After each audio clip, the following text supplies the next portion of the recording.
Buenas tardes, profesor.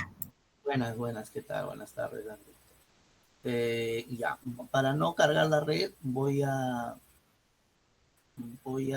eh, cerrar el video, ¿ya? Y comenzamos. Muy bien, esta vez vamos a seguir yendo por los confines de la fisiología, ¿no? Como nuestro organismo tiene, bueno, yo siempre digo, es una maravilla, es una magia que no creo que por cosas del azar se haya producido, pero en fin, a veces son teorías, creencias, pero lo hecho es que el cuerpo humano tiene pues, es una maravilla, así simplemente, ¿no? Y cada vez que hay un nacimiento, siempre yo digo, es un triunfo de la naturaleza, ¿no? Porque hay tantas adversidades que a veces el posible producto, como lo dicen los ginecólogos o los obstetras, ¿no? El posible producto a veces puede ser alterado en el camino. Bien, comencemos. El día de hoy vamos a comentar, hablar sobre el tema del sistema excretor y los líquidos corporales, ¿no? Entonces, cuando vamos a hablar del sistema excretor, vamos a hablar referente a, bueno, parte, ¿no? De lo que es la fisiología en este caso, del riñón, ¿no? El riñón es un órgano que va a filtrar eh, los líquidos y va por medio de esta, va a eliminar las sustancias, ¿no? Hay una de las tantas, porque también puede eliminar, hemos visto por la respiración celular, ¿no? El oxígeno versus el CO2, ¿no? Ese es otro proceso también para eliminar algunos elementos que el cuerpo humano no lo va, lo está desechando. Otro comentamos también por vía del sudor, donde se regula la temperatura, ¿no? También ahí se hace una excreción de líquidos. Y la otra parte estamos hablando por el riñón. Ya conocen el riñón, y de repente en anatomía, dos estructuras que se encuentran en la región retroperitoneal, ¿no? Derecha e izquierda. El derecho es relativamente con respecto al otro más inferior, ya que en el derecho ocupa, pues, está el hígado y este desplaza este órgano.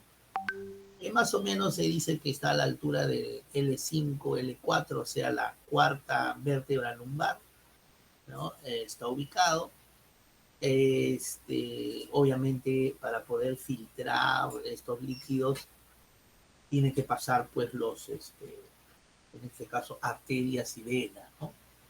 Las arterias y las venas, ¿no? Tiene que pasar. Hemos dicho que la vena, ¿no? Va ir por este lado, va a llegar al riñón, va a haber un proceso que luego vamos a ver más adelante, donde va a filtrar y algunas sustancias que de repente están en exceso, algunas sustancias que son de desecho, producto del metabolismo de las células, van a ser filtradas y se van a eliminar por este sistema bien localizar. Acá vemos el uréter, vamos a verlo más adelante, los uréter, ¿no? La vejiga y la, la uretra, ¿no? Entonces se va a eliminar por medio del líquido denominado orina, ¿no? Y al filtrarse, digamos, al mejorar cuando está en la sangre venosa, esta luego se va a convertir en una sustancia mucho más, digamos, mucho más pura, mucho más eh, importante, y va a tener ciertos nutrientes que va a pasar por la arteria, ¿no? Va a pasar por la arteria. En fin, entonces esto nos va a decir un poco los mecanismos que van a mantener un equilibrio. Y siempre, creo que hablamos del inicio, el concepto de homeostasis. Buscar un equilibrio entre lo que el cuerpo necesita y lo que a veces nosotros ingerimos. A veces ingerimos de más, entonces el cuerpo simplemente por el hecho de ingerir más no quiere decir que va a guardar mucho mejor. Sencillamente hay un nivel de tolerancia y luego eso va a ser, el resto va a ser eliminado. ¿No? El resto va a ser eliminado. Ahí estamos buscando un equilibrio, ¿no? Entonces, ese equilibrio obviamente es un equilibrio vital para el organismo. Cuando hablamos de organismo, hablamos de toda el cuerpo humano, ¿no? El organismo, la economía del cuerpo humano, es un término donde se refiere a todo un conjunto de órganos y sistemas, ¿no? El organismo. Bueno, van a haber compartimientos líquidos del cuerpo humano, ¿no? Y el agua va a ser un componente más abundante. Acuérdense del concepto de solución, ¿no? El líquido va a ser una solución. Sabemos que la solución tiene un componente, el soluto y el solvente, ¿no? El soluto, que en su gran mayoría van a ser elementos formes, y el solvente o disolvente va a ser generalmente un elemento líquido, ¿no? Donde el soluto va a estar dentro del solvente, ¿no? Entonces eso va a ser una solución. Y en este caso, en el cuerpo humano, en la solución, el solvente o el disolvente va a ser el agua, un componente que va a abundar en el cuerpo humano, y que va a representar mucho más de la mitad, ¿no? Vamos, se habla el 60, otros dicen el 70%, en fin, pero de qué es más de la mitad, es más del 60, ¿no? Algunas literaturas dicen el 75%, otras incluso se atreven a decir el 80%, e incluso algunos dicen, no, cuanto más líquido nosotros ingerimos, nuestra tez, cuando se habla tez, se habla pues nuestra superficie de piel, ¿no? Está más húmeda, hay menos, a futuro va a haber pocas arrugas, en sí. Entonces, eh, más líquido es mejor para el cuerpo humano, porque si tenemos menos líquido, nuestra superficie va a estar áspera, seca, y si estamos en el medio ambiente, vamos a estar constantemente en los rayos ultravioleta, etcétera, y por eso que se conviene hidratar el cuerpo, hidratar la piel. Cuando se habla de hidratar la piel, no necesariamente significa lavarse el rostro con agua, sino tomar bastante líquido de tal manera que nuestra piel va a absorber más líquido y va a tener mejor performance, mejor elasticidad, ¿no? Para cumplir su función, ¿no? Entonces, se va a distribuir estratégicamente en dos compartimentos o dos divisiones, ¿no? Lo que se llama el líquido intracelular, ya. Hemos dicho, como su mismo nombre dice, intracelular, está dentro de la célula, suponiendo que todo es de la célula, en la parte blanca es el intracelular. Bueno, otros dirían el citoplasma, pero cuando hablamos de intracelular podemos hablar del citoplasma, del núcleo y el nucleolo, que está dentro de la célula, ¿no? Y cuando hablamos solo citoplasma, está dentro del intracelular, pero el citoplasma ocupa el intracelular, pero en este caso parte de. Cuando hablamos de núcleo, nucleolo, está dentro de lo que es intracelular, ¿no? Entonces, en este caso estamos hablando de citoplasma, el núcleo,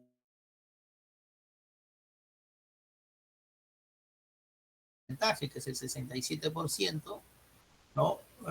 Y obviamente para las funciones metabólicas, ¿no? Para las funciones metabólicas. Luego hablamos del extracelular, que va a componer el otro porcentaje, que es casi la tercera parte, para el transporte de nutrientes y desechos, ¿no? Imaginémonos que esto sea una célula y esta es otra célula. Esta zona verde sería el extracelular, ¿okay? Algunos también, algunas literaturas lo llaman el medio interno, ¿no? Creo que les comenté la vez pasada, a veces uno cuando habla del medio interno tiene un concepto de repente de esta zona, el intracelular. No, no, no, no, no. Esto se llama intracelular, este verde, o sea, suponiendo que estas dos sean células, esto vendría a ser el extracelular. y al extracelular se le llama medio interno. ¿Ya?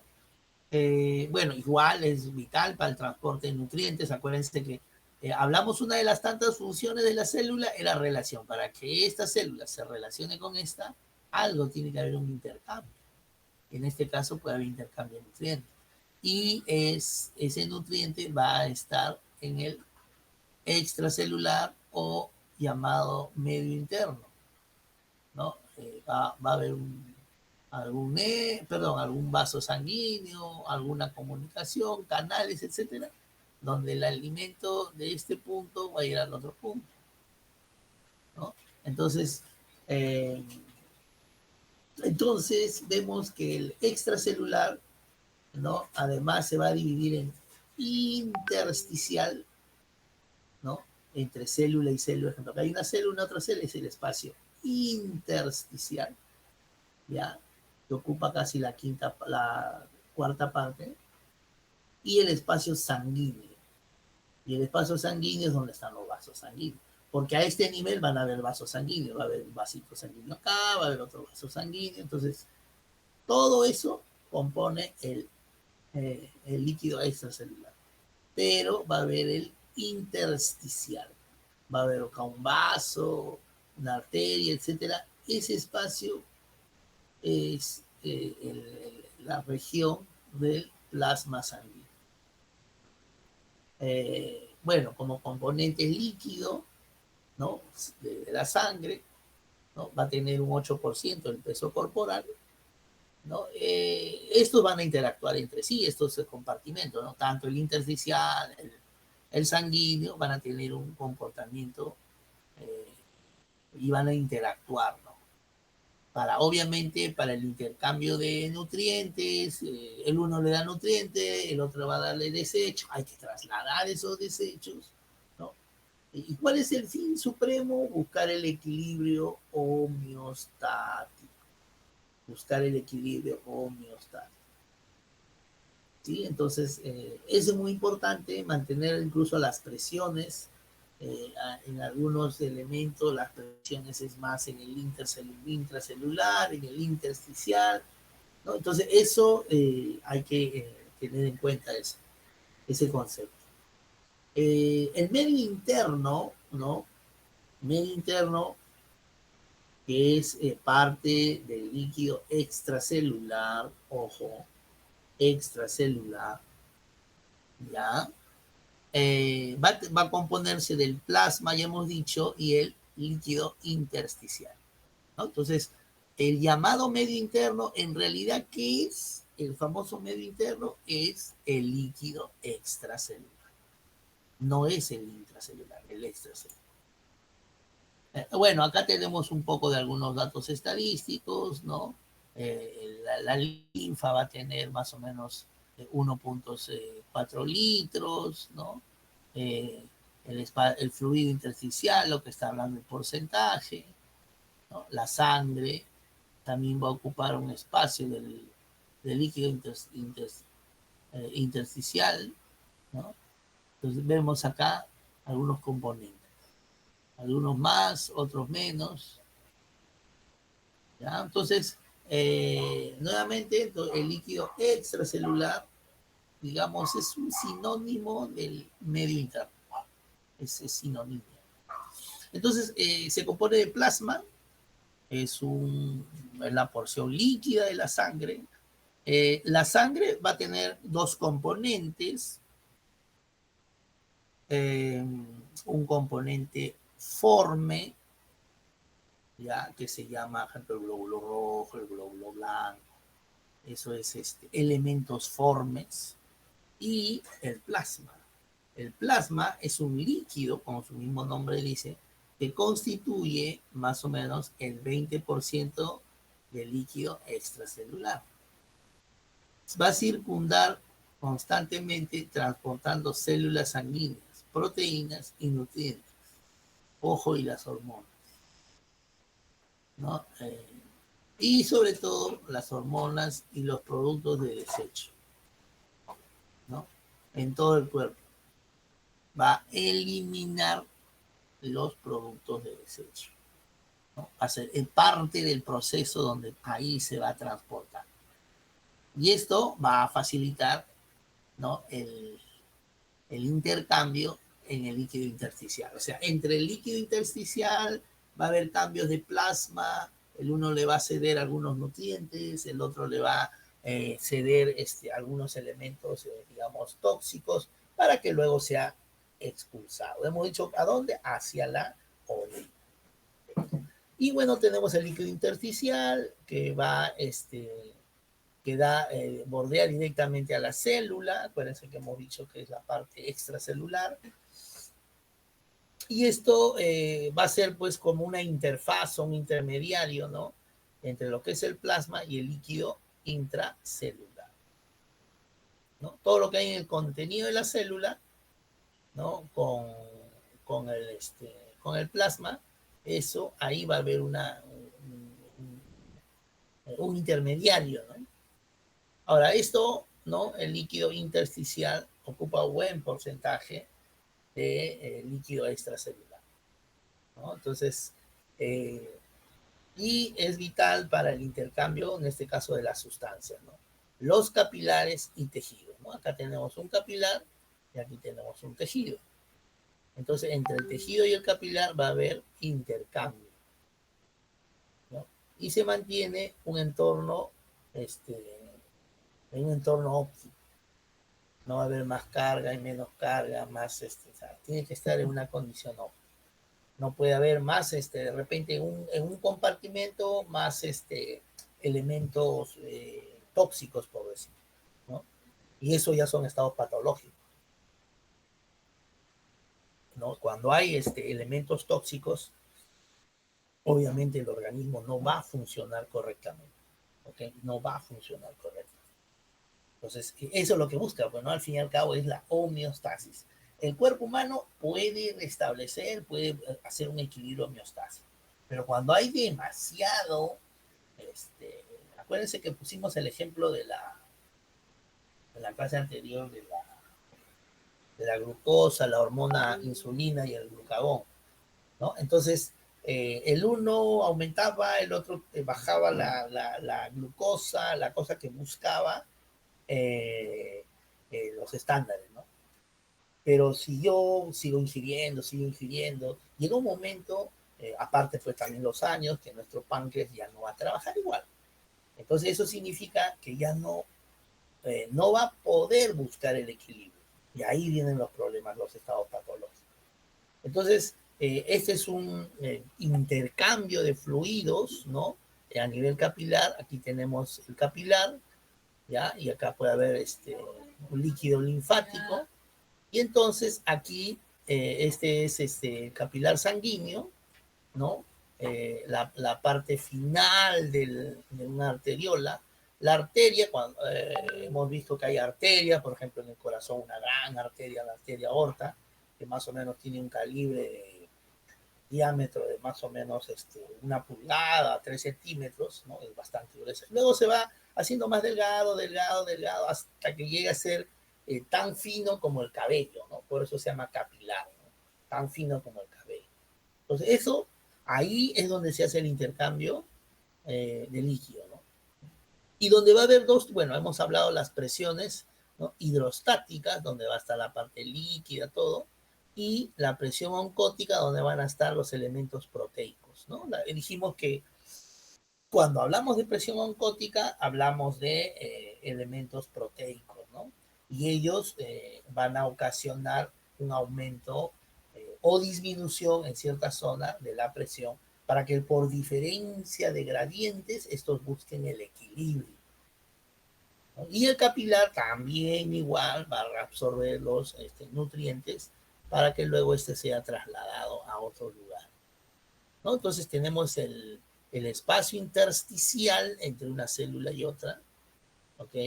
En este caso hay un intercambio, ¿no? Esta es la arteria, está llegando sangre pura, digamos, ya tratada, entonces aquí es donde hace el intercambio, ¿ya? Y este intercambio ya se convierte en vénula. ¿Por qué? Porque en este nivel, por ejemplo, acá hay nutrientes, entonces ese nutriente pasa este nivel. Ahora, estas células están haciendo metabolismo, están eliminando toxinas. Esa toxina pasa a este nivel. Entonces, al pasar en este nivel, que acá hay más toxina y aquí hay menos toxina, ya esta zona ya no es una zona arterial. Que dijimos que era una arteria que lleva elementos lleva los nutrientes, y una vena es la que lleva los elementos con residuos metabólicos o tóxicos. Por eso se llamaba, ¿no? Por eso un poco la caracterización del color rojo y color azul o morado, ¿no? Entonces ya a partir de acá, cuando hay intercambio de alimentos, nutrientes, entrega, da oxígeno, CO2, esto ya se convierte ya en una, digamos, en un fluido que ya no es apto para la nutrición de la célula. Entonces este va a regresar nuevamente al corazón, va a ir a los riñones, va a hacer lo que tiene que hacer, va a ir a los pulmones, va a hacer lo que tiene que hacer, intercambio gaseoso, y luego pasa a la porción derecha, luego a la izquierda, y este es eliminado por la arteria aorta, y nuevamente el círculo, ¿no? Entonces, es acá donde se hacen los intercambios de fluido. Bueno, cuando a veces las venas, ¿no? Nosotros somos seres humanos bípedos y estamos mucho de pie, entonces por una diferencia de gravedad difícilmente sube la sangre, ¿no? Entonces, ¿qué pasa? Las venas van a tener como una especie de válvulas que van a permitir que suba el líquido, pero no va a permitir que regrese. Entonces van a tener unas válvulas que se llaman válvulas conviventes, ¿no? Pero cuando esto a veces se altera, ahí es donde viene el proceso, donde se acumula el líquido, ¿no? Y eso se llama edema, ¿no? Como una acumulación anormal excesiva, ojo. Puede acumularse anormal, sí, pero cuando es excesiva ya el tema cambia, ¿no?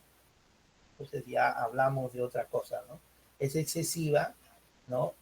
De líquido, ¿no? En el espacio intersticial. Y obviamente esto va a causar pinchazón, etc. Entonces, ¿qué pasa? El espacio intersticial, ¿no? O llamado medio interno, se llena de líquido, se acumula demasiado líquido, ¿ok? Se acumula demasiado líquido, ¿no? Entonces va a haber un intercambio de fluidos ahí, ¿no? Y va a haber un desequilibrio de presiones, ¿no? La presión hidrostática, ¿no? Que impulsa el líquido, ¿no? Fuera de los capilares, o sea, la idea es que el líquido salga de los capilares, ¿no? Y la presión oncótica va a retener el líquido dentro de los capilares, para decir que se quede, pero a veces es al revés, y es ahí donde el líquido va a salir, ¿no? En un golpe, en diferentes eventos, ¿no? Y esto se va a retener por proteínas plasmáticas. O ese es en el desequilibrio de presiones. Ahora, cuando hay un aumento de la permeabilidad capilar, ¿no? Es porque hay una inflamación, algún daño en los vasos sanguíneos, ¿no? Y la salida de líquido se estimula más. ¿Qué significa? Hacia dentro del espacio intersticial. Entonces es un edema cuando el espacio intersticial se acumula de fluidos. Cosa que no debe ser, porque ese fluido que contiene elementos tóxicos deben de ser eliminados y no deben de quedarse en la piel, ¿no? O en el músculo, etcétera. Entonces, cuando hay una patología cardíaca, ¿no? No bombea bien la sangre, entonces, o es ineficiente, ¿no? Esto ya va a generar un aumento en la presión. Y el resultado, ¿qué va a ser? Edema, ¿no? Hinchazón en las piernas. ¿Por qué? Porque la presión es tal, ¿no? De tal manera que los líquidos van a ir hacia el lado intersticial. Entonces es ahí donde hay digamos, ese problema, ¿no? Es el famoso edema. Y así hay diferentes tipos de patologías, eh, al menos cardíacas, que nos van a traer algunas consecuencias, ¿no? Y a veces la persona está hinchada, uno dice, oh, ya se ha engordado, no, estoy hinchado, ¿por qué? Se ha edematizado, ¿no? Entonces se ha edematizado. Ya, ¿cómo se forma la orina? Aquí es donde interviene, a ver qué pasó, aquí es donde interviene, ¿no? Aquí es donde interviene, sí, Eddie, Joel, ¿alguna consulta? Hola, profesor, buenas noches. Sí, una consulta. Lo que estaba explicando sobre los edemas, y también Sí, mencionó la linfa, ¿no? La linfa es el líquido que pasa por los vasos linfáticos. Y así hay, es. hay un término que es el linfedema, y creo que, bueno, Es, es el edema a causa de, también puede salir linfa, pero podría también deberse a este desequilibrio entre las presiones que nos está describiendo, o sí, cuál sí, sería la causa en ese caso. sí, claro. Por ejemplo, el clásico, un golpe, ¿no? Cuando uno recibe un golpe en el rostro, se le hincha la cara, ¿no? Y ahí hay un intercambio de presión, pues. Imagina recibir un golpe, la piel, toda esa zona intersticial se altera, pues. Entonces, al haber intercambio de presión, tú sabes, los fluidos no tratan de buscar el equilibrio, ¿no? Donde hay de menor a mayor presión, ¿no? Entonces trata, y eso ya viene un tema de el famoso equilibrio osmótico, ¿no? Donde hay demasiada concentración de solutos, el solvente trata de buscar el equilibrio para que los solutos en intra y extra estén casi igual. Ya, entonces, ese intercambio de solvente, que generalmente es líquido, agua o generalmente es líquido, ¿no? Agua, entonces hace que se hinche.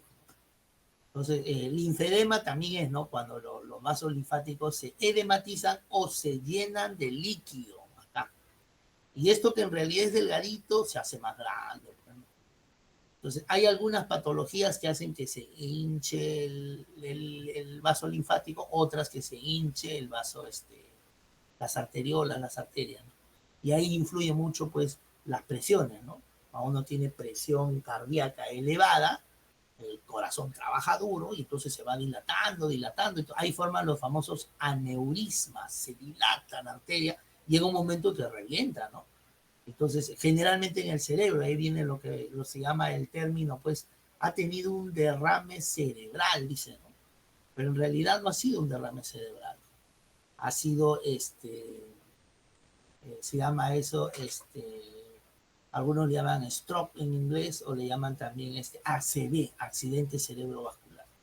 Pero el principio es eso, ¿no? Se dilata demasiado, hay demasiado intercambio de presión, entonces los líquidos van de un sitio a otro. Se equilibra así, pero cuando ya llega demasiado, ya no controlas, ¿no? Y ahí viene el tema, ¿no? Dante, sí, levantaste la mano, ¿no? O es otro que está haciendo otra pregunta.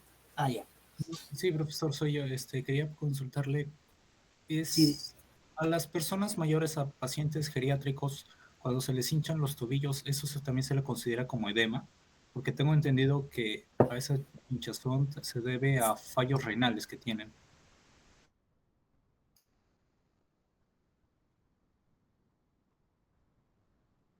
profesor.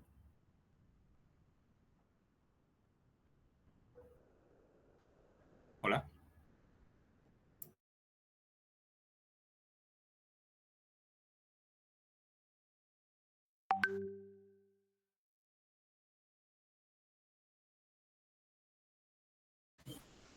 fastidiar.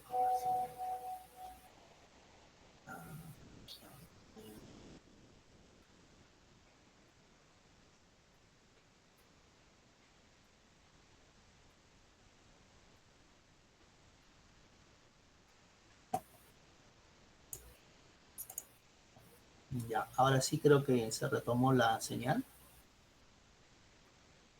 Sí, profesor. Mi Sí, pregunta ya. era, ¿pudo escuchar mi pregunta? Sí, sí, me decías que en las personas mayores también tienen problemas, lo que se llama edemas, generalmente en la pierna, ¿no? Y esto sí se puede deber a un tema renal. incluso en las embarazadas. No sé si han visto ustedes algunas, de repente usted alguna familia, la esposa, la pareja, ¿no? Cuando está embarazada, las piernas se le hinchan, ¿no? Entonces eso también es un edema, pero ese es producto de otra cosa. Pero igual, en conclusión, hay demasiada presión en un determinado lugar donde no debe haber, y entonces por el intercambio de fluidos hace que se hinche, o a veces por retención de líquido. Las venas son obstruidas. Acuérdense que el fetito pues ocupa buen espacio. Y detrás del feto, donde está la columna, está la famosa arteria aorta, ¿no? La vena cava, etcétera. Y cuando crece el fetito, el calibre de esas venas, de esos vasos se van reduciendo. Y al reducirse, sobre todo la vena, no hay un buen retorno venoso. Por eso que las piernas de una mujer embarazada se hinchan.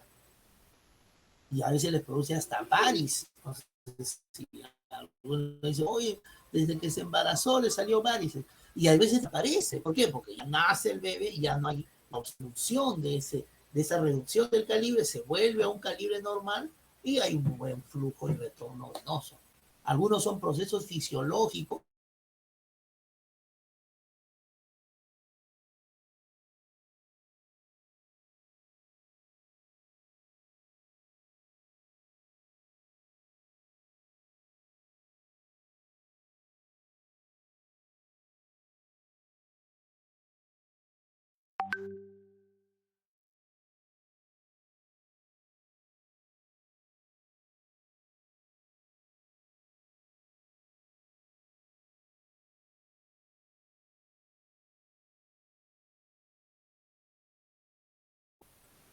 ¿Ya? Entonces, cuando eso,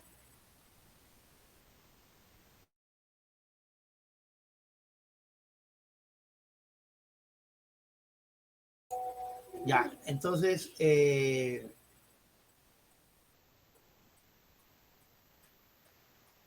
ya, pues sí, mejor voy a cerrar mi video para que no cargue la red. Ya, entonces, el riñón debe de eliminar una cierta cantidad de líquidos.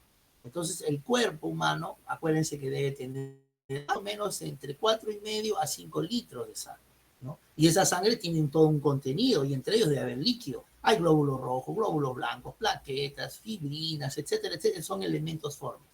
También hay líquidos, sí, ese es el plasma. Entonces, ese plasma debe tener una cierta cantidad no debe ser más, ni tampoco debe ser menos. Cuando el riñón no filtra, ese plasma se va llenando de líquido, líquido, y ahí es donde hay un aumento de presión y entonces comienza a fluir los líquidos hacia el compartimento intersticial y es donde se llama el famoso edema.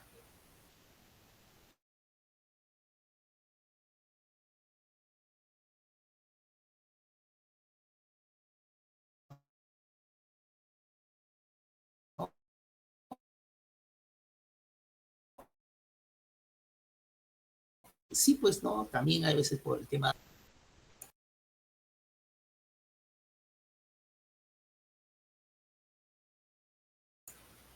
¿Ya? Entonces, es eso lo que no sé si responde a su pregunta. Sí, profesor. Ya, ok, entonces, muy bien, entonces vamos a continuar, ¿no? Y hablamos ya del edema, ¿no? Que son el líquido, pues, ¿no? Intersticial es exagerado. Acuérdense que todo debe ser proporcional, ¿ah? Por eso se habla de tanto porcentaje, 60%, o sea, es 60, ¿qué pasa si es 80? Ahí vienen los problemas.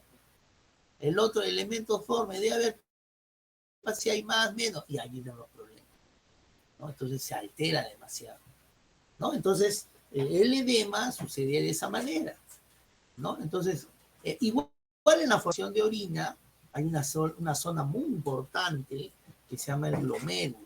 Y acá, donde viene una arteria, esto se llama arteriola eferente, donde ingresa la sangre, digamos, pura, digamos, hacia el término, ¿no? Llega acá y acá produce un proceso de filtración. Esto se llama la cápsula de Bowman, ¿ya?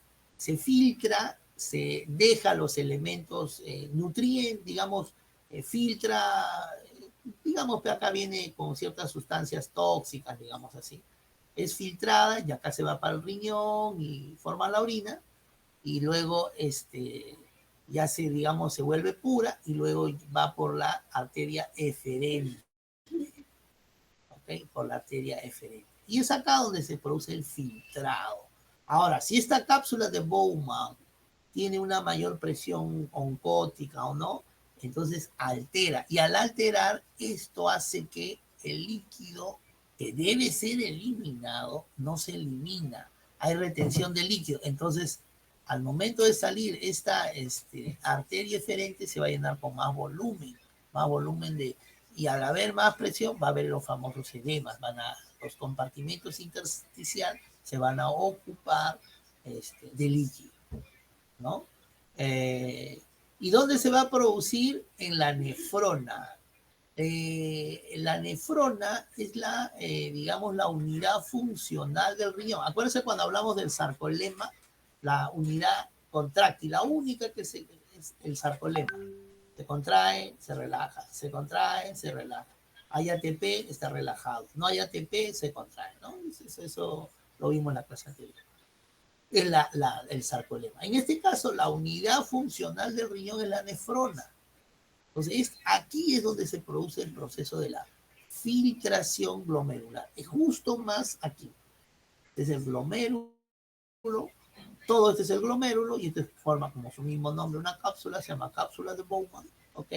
Y ahí es donde se hace el intercambio de filtración, ¿no? Y esa cápsula de Bowman está acá. Y la nefrona es todo esto, ¿no? Tiene pues su tubo contorneado proximal, la famosa asa de Henle, tubo contorneado distal, el tubo colector, y en el tubo colector se van a coleccionar un montón de nefronas y esto va a formar un uréter, se va al riñón y así se va a eliminar la orina, ¿eh? Entonces, son aproximadamente 1 millón de glomérulos, ¿no? En cada riñón, ¿no? Que funcionan, ¿no? Que son como un filtro, son sumamente eficientes, ¿no? Van a filtrar la proteína, van a filtrar algunos elementos, las vitaminas, etcétera, etcétera. Entonces el riñón es el que va a trabajar bastante. El plasma, ¿cómo se filtra? En este caso estamos hablando del plasma sanguíneo, ¿no? Desde los capilares glomerulares, ¿no? Estos son los capilares glomerulares. Llega a la cápsula de Bowman, se filtra y se va por los capilares eferentes, ¿ok? Va a haber una retención selectiva, sí, acuérdense que en la membrana hablábamos de permeabilidad selectiva, ¿no? Cuando hablamos de la función de la membrana. Entonces, al tener una permeabilidad selectiva, quiere decir que hay apertura, no va a aperturar y así por así van a salir los nutrientes, van a entrar cuando quieran, no. Va a ser determinadas sustancias, determinados nutrientes, etc. Por eso que va a haber una retención selectiva. Va a retener lo que realmente le conviene retener. No va a retener las toxinas, ¿no? Las toxinas las va a dejar que se vayan. Entonces, estas células sanguíneas y en la mayoría, ¿no? De las proteínas grandes van a ser retenidas. Entonces, las proteínas, más o menos, imaginémonos que este es el filtro, ¿no? 1, 2, 3 son cajoncitos y este de acá es el filtro. Entonces, la proteína va a ocupar un espacio tan grande que así quiera no va a poder pasar por él, ¿no? Su diámetro va a ser mayor su calibre que el calibre de este filtro, ¿ya? Entonces, las células sanguíneas que estamos hablando, los glóbulos rojos, los glóbulos blancos, etc. Entonces, al momento de pasar por la cápsula de Bowman, como van a ser un calibre mayor, simplemente van a pasar pero sí el líquido, las toxinas sí. Pero lo que es los elementos formes y las proteínas, sobre todo las proteínas grandes, se van a retener. Se va a retener y va a salir lo mismo, ¿ya? Mientras que los otros elementos, que se llaman solutos, van a pasar libremente, ¿ya? Entonces, es ahí, por eso se llama retención selectiva, ¿no? Ahora, bueno, va a haber pues grandes presiones, hemos dicho la presión hidrostática glomerular, ¿no? Es una fuerza principal que empuja el líquido hacia afuera de los capilares. Hacia afuera de los capilares.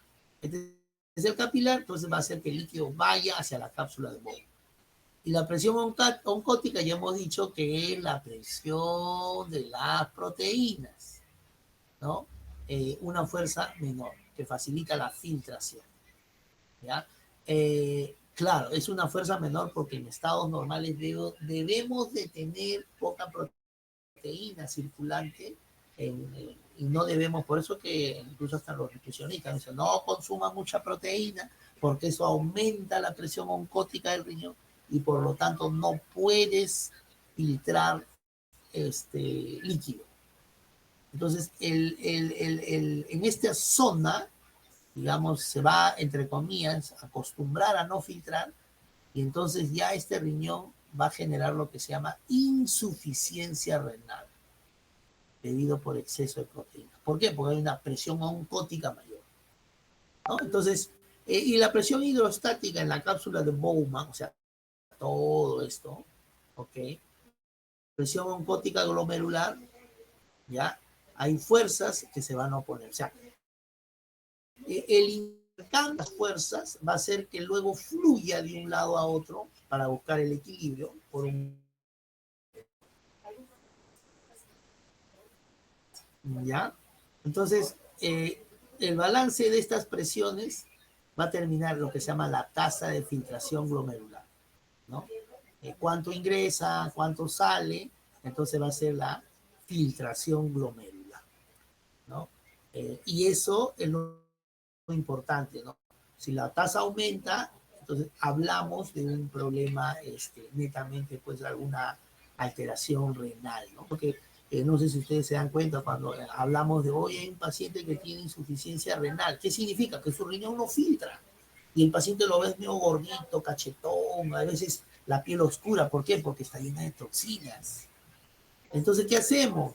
Ahí donde entran ustedes, hay esa famosa máquina cuando hacen, se me ha ido el nombre, cuando haces a la diálisis. La diálisis es un equipo que hace las veces de riñón, filtra, tu sangre pasa por ahí y hace las veces de glomérulo y luego te retorna la sangre ya pura. Y entonces tú como persona te sientes más aliviado, más tranquilo. No, las toxinas deberías haberlo eliminado, pero como tienes insuficiencia renal, se queda. Y eso no es bueno. Entonces ahí necesita pues lo que se llama las famosas diálisis, ¿no? Que es hace las veces de un riñón, ¿no? Entonces vemos cómo las presiones, por eso que nuevamente ahí tiene que ver un tema también alimentario, ¿no? Si le consumo demasiada proteína, ¿ok? Voy a tener mayor presión oncótica y eso significa que voy a retener líquido y eso significa que mi cuerpo se va a edematizar. Entonces, la orina, ¿no? El riñón va a ser un filtro maestro. Entonces, acá tenemos un corte del riñón, que es de la médula. Acá tenemos las famosas papilas de la corteza. Estas son la médula, mira, ¿no? Lo que se llama la pirámide Martini se llama en anatomía, ¿no? Es como una pirámide. ¿Ya? Y vemos acá las arterias, ¿no? Las venas, en fin.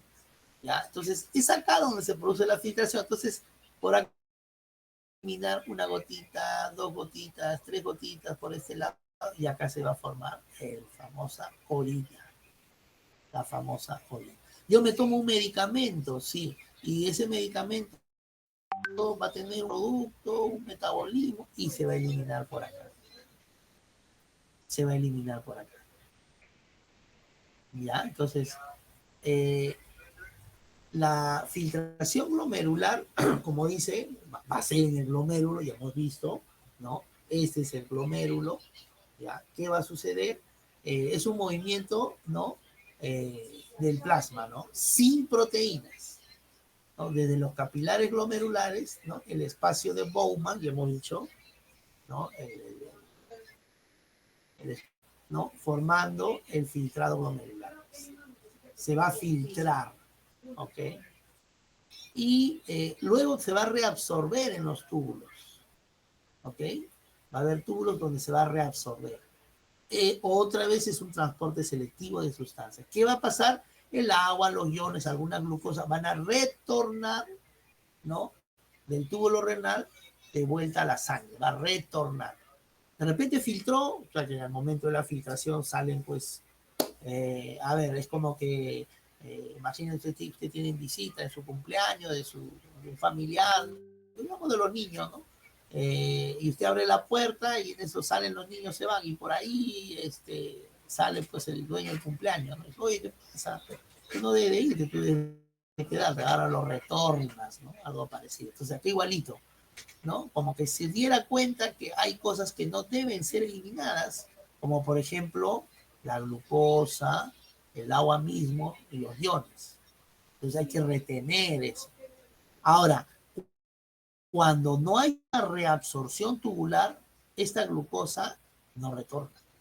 Y entonces vas a ver glucosa en sangre, perdón, en orina. Y cuando hay glucosa en orina, ya estamos hablando de algún proceso patológico.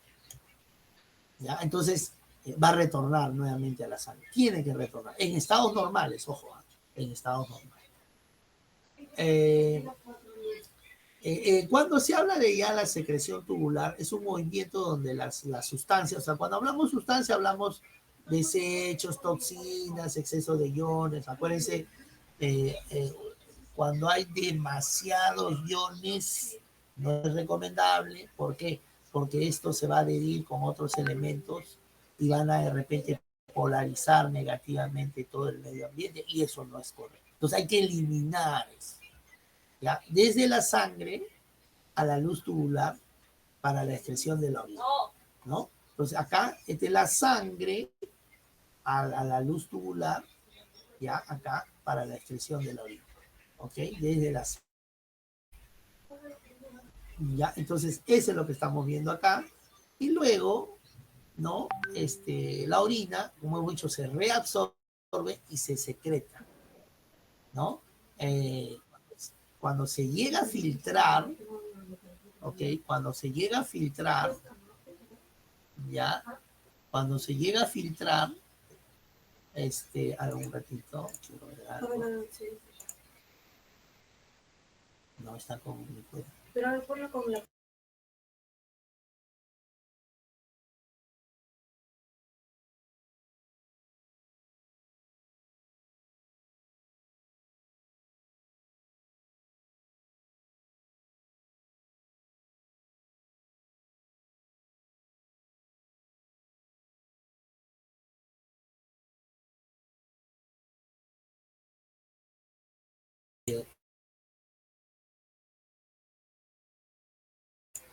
No, no está. No hay internet.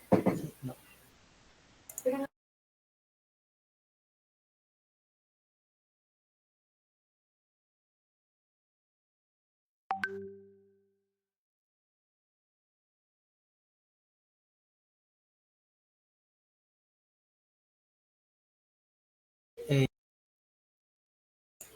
Ya, entonces vamos a continuar, ¿no?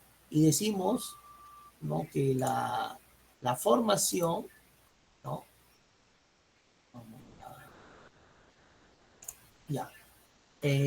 Después de que se filtre en el glomérulo, hemos dicho eso, se va a ver una composición, se va a modificar, ¿no? Primero se reabsorbe algunos elementos, sobre todo el agua, ¿ya?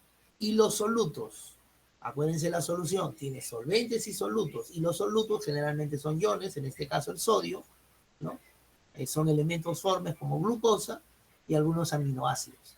Los aminoácidos son elementos mínimos de proteína, ¿ok? Eso es lo que genera la famosa presión oncótica. Estos van a ser recuperados y devueltos al torrente sanguíneo. O sea, salen y luego regresan, ¿ya? ¿Qué va a asegurar esto? Que el cuerpo no lo retenga. ¿Por qué? Porque lo necesita, pues, ¿no? Necesitamos aminoácidos, necesitamos sodio, acuérdense, la bomba de sodio-potasio, necesitamos glucosa para producir energía, etc. Claro, no demasiado, pero necesitamos. Y luego a nivel tubular se va a secretar. O sea, tanto al momento de la reabsorción, casi en un 99, casi todo el líquido se reabsorbe, parte del líquido se queda, una parte pequeña, y luego se va, a la vez que se está reabsorbiendo, se está secretando sustancias de desecho. O sea, hay un intercambio, ¿no? Se va, dice, oye, regrésame el agua, regrésame el sodio, regrésame la glucosa, ¿ya? Y los aminoácidos, y yo te devuelvo las sustancias de desecho. El potasio, el hidrógeno, la urea, ¿no? Fármacos que han sido uno ingerido, ¿no? Y se van a transferir, ¿no? Desde la sangre o del túbulo renal, del espacio de la luz del vaso capilar, hacia se va a formar la orina. Entonces, este componente, ¿no? Se va a contraer en la orina en la famosa asa de Henle. Ahorita vamos a ver ¿no? Para tener la famosa cápsula de Bowman, todo esto es el glomérulo o corpúsculo renal, es acá donde se produce el fenómeno, es acá. Y todo esto es la nefrona. La nefrona es la unidad funcional del riñón, pregunta de Sam. Esto de acá se llama tubo contorneado proximal, porque está proximal a la cápsula de Bowman, al corpúsculo. Esto de acá se llama asa de Henle. Es acá donde se produce la reabsorción. Y esto de acá se llama tubo contorneado distal, porque está distal al corpúsculo renal. Y este es el tubo colector. Entonces, este tubo colector, aquí viene, es un tubo principal, digamos troncal, donde va a haber acá una nefrona, y acá va a venir otra nefrona, aquí otra, y aquí otra, ¿no? El conducto colector, ¿no? Entonces, aquí van a estar los capilares, donde van a retornar, hemos dicho, la proteína al capilar, al red, ¿no? Entonces, y hemos dicho que esta zona la zona del riñón, es de la médula, ¿no? Es de la región, la pelvis renal, ¿ok? La pelvis renal. Y aquí está el uréter, ¿no? En este caso este es el lado derecho, por el lado izquierdo, se juntan por la parte inferior, la famosa vejiga, y por la uretra, por el uretra, perdón, lo elimina. Esta es la corteza, ¿no? Entonces, si vemos la nefrona, está ubicado en en la corteza, está pues en lo que es esta zona de acá, ¿no? Corpúsculo, el tubo contorneado distal, el proximal y el distal. Y el asa de Henle y el tubo colector está en la médula. Está en la médula. ¿Okay? Entonces, y vemos cómo es el riñón. ¿Ya? Entonces, igual acá tenemos otra nefrona y decimos que esta zona es la corteza, ¿no? O sea, la corteza es esta parte, y esta es la parte de la médula, está el asa de Henle y el tubo colector, este es la médula. Espacio piramidal es este. ¿Ok? Entonces, bueno, este ya es un poco más macro y este ya es prácticamente hablando a nivel micro, ¿no? ¿Ok? Entonces vemos que nuevamente la nefrona, la unidad donde se va a realizar el proceso de filtración y reabsorción.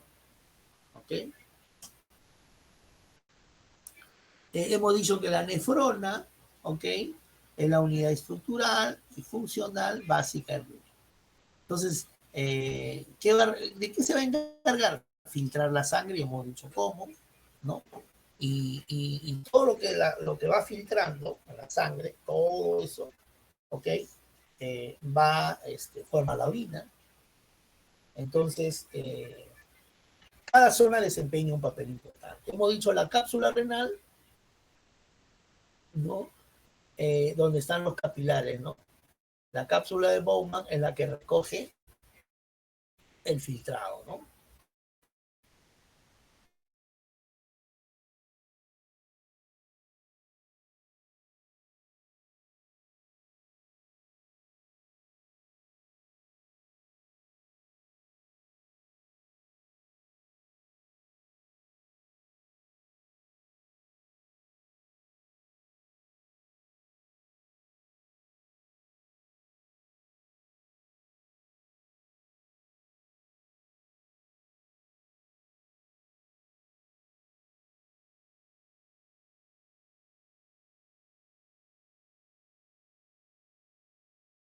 acá está la cápsula renal, ¿no? En el asa de Henle, eso que hemos visto abajo, un acodamiento que va hacia abajo y todo eso, va a crear una gradiente de concentración, ¿ya? Para la capacidad, ¿no?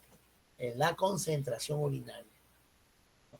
De tal manera que va a formar más, ahí va a ayudar en la formación de orina. El tubo contorneado distal, ¿no? Que hemos visto que es aquí, tubo contorneado distal, ¿ok? Y este es el colector, ¿ya? ¿Qué va a hacer? ¿No? Regula los electrolitos y el equilibrio ácido-básico, ¿no? Y ahí va a entrar una hormona que se va a llamar la hormona antidiurética, ¿no? Eso lo vamos a hablar después, ¿ya? Ahí va a controlar el equilibrio ácido-básico. Cuando de repente estamos haciendo mucha carrera, estamos gastando, eliminando líquido por los poros, nuestro cuerpo se está acidificando, pues hay que, ¿qué significa? Que el solvente se está yendo y se está quedando el soluto.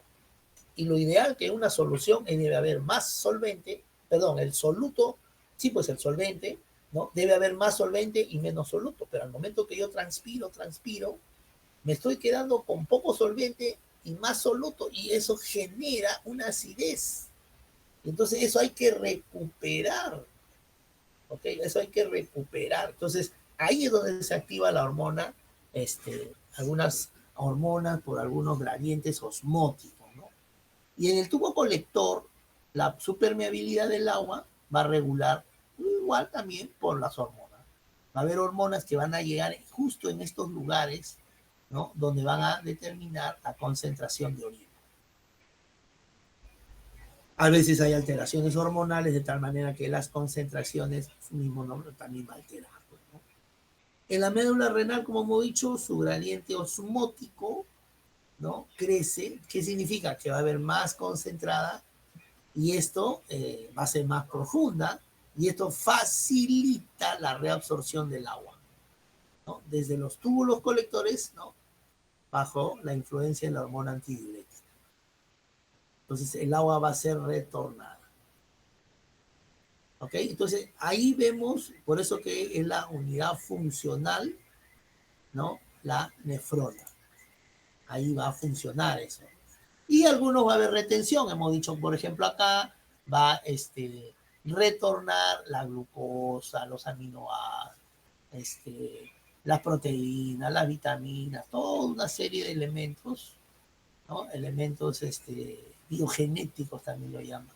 La urea, ¿no? El sodio, por acá, calcio, todo eso se va a retornar. O sea, pasa por el glomero y luego regresa por el tubo contorneado proximal, ¿no? Y en este caso, esto también se va nuevamente a restablecer. Igual acá, el sodio, el cloro, todo eso se va a retornar. Que lo que nuevamente sí va a regresar es ¿no? Los iones de hidrógeno, potasio, ¿no? Los fosfatos, ¿no? Los nitratos, perdón, van a retornar. ¿Para qué? Para que sean eliminados por la orina. ¿Por qué? Porque son elementos tóxicos. ¿Ya? Aquí, en la asa de Henle, el agua va a ser retornada. O sea, si no funciona bien, esta agua se va a eliminar y voy a eliminar buena cantidad de orina con harta líquido, ¿no? Entonces, eso se va a regular por la hormona. En algunas condiciones hay que eliminarlo, en otras condiciones no, ¿no? Y aquí va a haber urea. La urea, ¿no? Que es producto de algún metabolismo proteico, va a tener que ser filtrada hacia el tubo de la asa de Henle para que esto luego forme la orina, ¿no?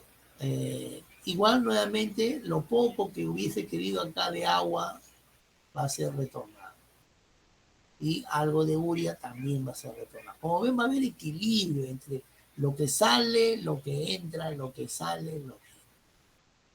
Y al final sale por el tubo colector acá, ya después de todo el proceso que se ha hecho. ¿sí? Entonces eso, ¿no? Nuevamente vemos acá en la corteza va a estar el corpúsculo, el tubo contorneado proximal, el tubo contorneado distal y el tubo colector.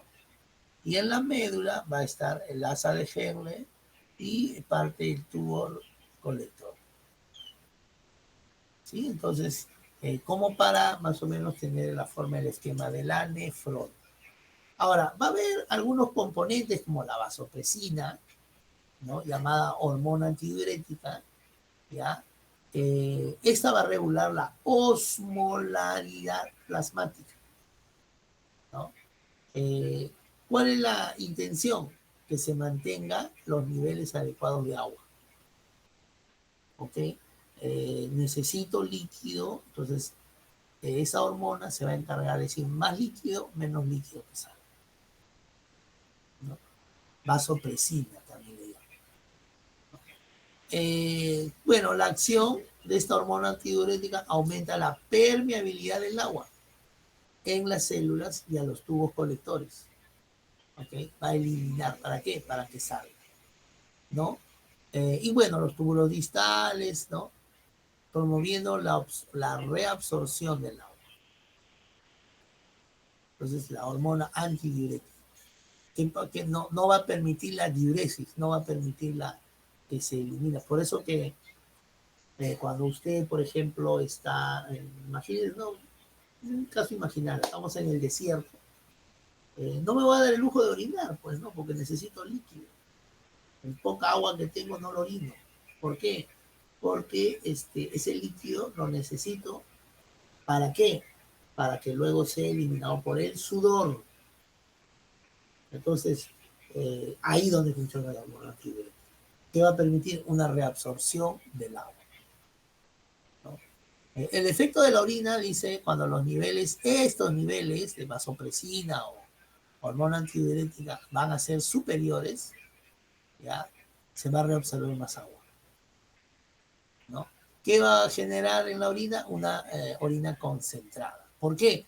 Porque esa orina va a tener más, acuérdense que es una solución, va a tener pocos solventes y más solutos.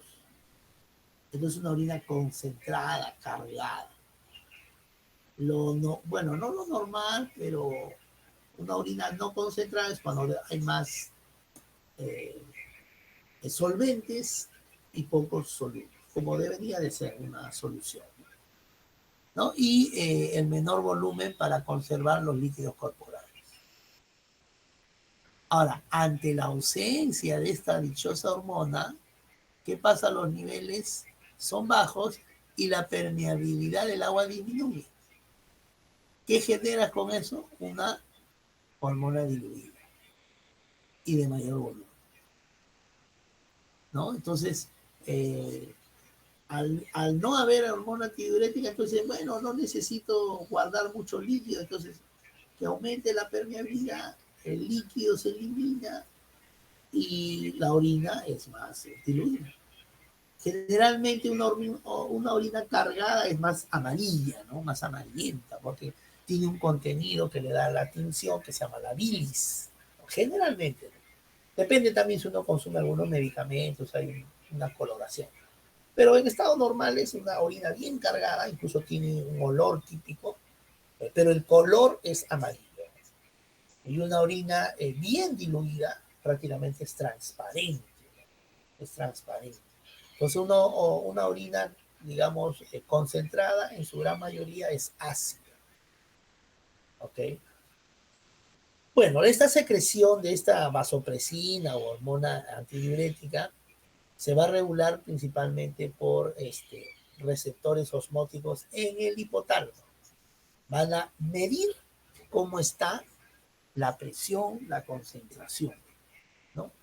Y esto van a detectar cambios en la osmolaridad del plasma. Va a haber un receptor que diga, oye, hay aumento, no hay aumento, entonces le dicen a la hormona, activa esto, no actives esto, ¿ya? Y esto se va a estimular, liberando la hormona. Aquí tenemos la famosa hipófisis o la famosa glándula maestra, que se encuentra en la base cráneo. ¿Se acuerda cuando hablamos del famoso huesito esfenoides en forma de murciélago? Tiene una parte que se llama silla turca.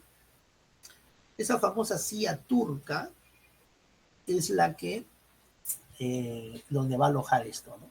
Y va a tener una porción neurológica y una porción endocrina. Aquí tenemos el gen RH, este va a generar el sistema reproductivo, ¿no? Tanto la hormona luteinizante, la folícula estimulante, la tiroestimulante, ¿no? Y una serie de hormonas, generalmente reproductivas, esto lo llaman el eje gonadal. Y aquí tenemos la hormona antidiurética, ¿no? Que es en la pituitaria anterior, ¿no? La anterior, ¿no? Al riñón va dirigido casualmente a esta zona. ¿Cuál es el efecto? El tema del balance hídrico, ¿no? El balance hídrico. Entonces, va a estar en la en la glándula pituitaria anterior. Posterior. Entonces, como vemos, ¿no? Va a estar, esta va a controlar. ¿Pero por qué? Porque va a haber sensores de osmolaridad, ¿no? Está controlando cómo está la nefrona, su osmolaridad, y según eso, le va a decir a la hormona para que emita más o menos hormona y así se diluya o se filtre más o menos agua. ¿Ya? Esa es digamos, un poco la explicación, ¿no? Ahora, los mecanismos moleculares, ¿no? De concentración urinaria, hay varios, ¿no? Que es la capacidad del riñón, ¿para qué? Para producir orina concentrada, ¿no? ¿No? Bueno, sabemos pues que la fisiología es maravillosa, ¿no? Y esto va a involucrar las proteínas, ¿no? En un sistema de intercambio, ¿no? ¿Qué van a hacer las aquaporinas? Van a ser proteínas, ojo, ya, entre una membrana y otra, transmembranales, que van a actuar como canales de agua, ¿no? Acuérdense que el agua es un elemento llamado, bueno, no es elemento, es un compuesto porque tiene hidrógeno y oxígeno, ¿no? Va a haber canales donde van a pasar por esos lados, ¿ya? Canales de agua. Y eso tiene que ser transportado por una proteína, ¿no? ¿Y cuál es esa proteína? La aquaporina, ¿no? Entonces, estos que van a estar en la membrana de la célula, ¿no? Del tubo colector, acuérdense del tubo colector, ya casi el final de la nefrona, para regularizar la vasopresina u hormona antidiurética. Y que se permite un rápido, ¿cómo se llama? Flujo pues del agua, ¿no? Entonces, para que el agua pase o entre, hay una membrana, perdón, hay una proteína transmembrana que facilita la entrada y salida del agua. Y esa proteína se llama la aquaporina, ¿no? Es un mecanismo molecular. El otro es la multiplicación de contracorriente, ¿no? Ocurre en el asa de Henle. Ya hemos visto el asa es una cosa como una U larga, ¿no? Y los vasos rectos. Y estos van a crear una gradiente creciente desde la región de la corteza renal hacia la médula. Ahora, esta gradiente va a ser esencial ¿para qué? Para que nuevamente el agua se reabsorba, ¿ya? ¿Y quién lo estimula? Las aquaporinas. Luego viene la interacción, llamamos crucial, ¿no? Que estas aquaporinas, ¿ya? Y su gradiente medular van a trabajar conjuntamente, ¿ya? ¿Para qué? Para que su reabsorción, perdón, sea lo máximo posible, ¿ya? Cuando el cuerpo necesita líquidos. Por ejemplo, estamos en el desierto, no voy a dar el lujo pues de eliminar líquido. Entonces, los mensajes en el cerebro dicen, no, concentra de tal manera, ¿no? Necesito conservar los líquidos, que no se vaya ni una gota, ¿ya? y la orina va a estar altamente cargada, con un pH alto, ¿no? Bastante ácido va a estar. Entonces, eso es cuando iba a ser bien amarillo, porque es una orina muy cargada. Entonces, vemos la hormona, las aposporinas, que son proteínas, ¿no?, transmembranales, como dice acá, que van a activar o actúan con los canales de agua, ¿no?, para el transporte de este líquido. Bueno, como una integración, ¿no?, es mantener el equilibrio hidroelectrolítico. Eso es muy importante. Debe haber un equilibrio, ¿ya? ¿Ya? ¿Para qué? Para que ajuste, ¿no?, la excreción del agua y los solutos, para asegurar un ambiente interno estable. O sea, no debe de haber mucha concentración de solutos, pero tampoco debe haber mucha filtración o excreción de agua. Entonces, en ciertas condiciones,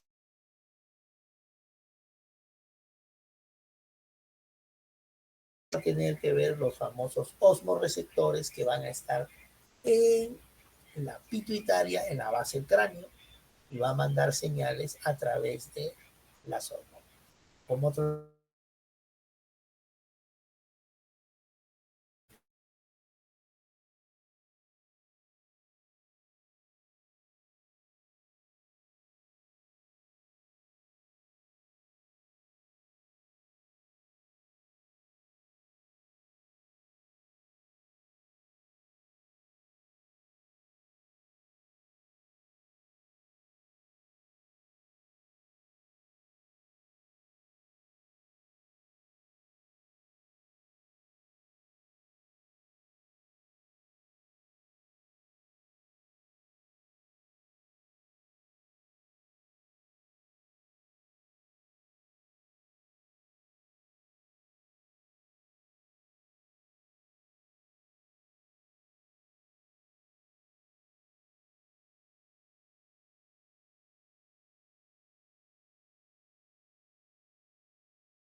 Ahora sí me escuchan. Sí, profesor.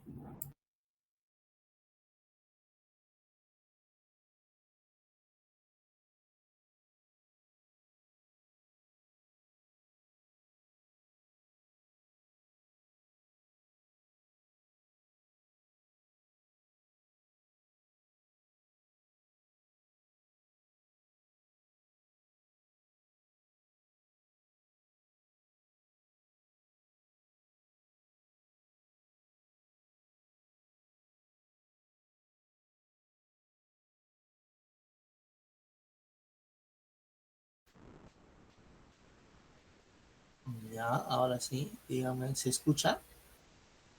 Hola, ¿se escucha ahora sí? Profesor. Ya, ok, ok. Sí, ya, entonces, bien. Entonces estábamos hablando ¿qué pasó ahora? Sí, ahora sí. Bueno, ahora sí. Ya, entonces, nuevamente vamos a compartir para ver lo que estábamos manifestando era el tema de